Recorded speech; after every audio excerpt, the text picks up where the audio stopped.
Menjelang pemilihan Kepala Desa Pasir Laja Kecamatan Sukaraja Kabupaten Bogor melakukan tahapan hasil kegiatan penelitian, verifikasi dan klarifikasi kelengkapan keabsahan bakal calon Kepala Desa 2023-2029. Sekretaris Kecamatan Sukaraja Jamaluddin mengatakan, pemilihan Kepala Desa serentak yang akan digelar pada bulan Maret 2023 dari 8 bakal calon Kepala Desa Pasir Laja yang didaftarkan, 3 balon diantaranya lolos dari penyaringan dan maju ke pemilihan Kepala Desa atau Pilkada serentak. Menurut Jamal, dari ke-13 desa yang ada di Kecamatan Sukaraja, 1 desa diantaranya Desa Pasir Laja akan melaksanakan Pilkada serentak. Sementara dari proses tahapan pendaftaran hingga penyaringan Desa Pasir Laja berjalan lancar dan aman.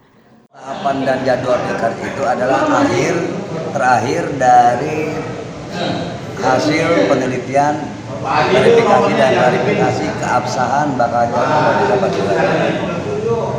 Maka di sini hari ini tadi sudah ditetapkan dengan keputusan Ketua Panitia Pilkades dari 8 balon yang pada saat mendaftarkan diri ada 8 orang ini yang dinyatakan keabsahannya sah menurut hasil penelitian dan klarifikasi oleh Panitia Pilkades tingkat desa itu 3 orang yang dinyatakan lolos.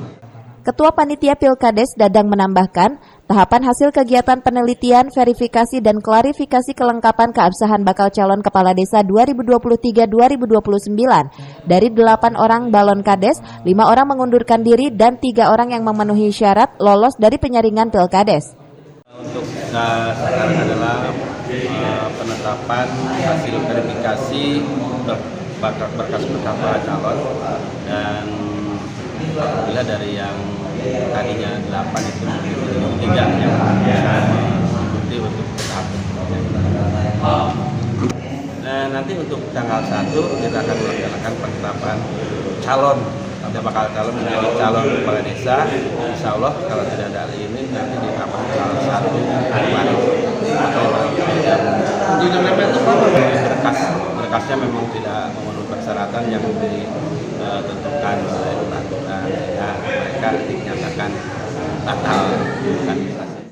Sementara untuk tahapan selanjutnya, Panitia Pilkades pada awal bulan Februari nanti akan melaksanakan pengundian nomor urut untuk balon kades. Dari Sukaraja Kabupaten Bogor, Suhanda Abrizi melaporkan.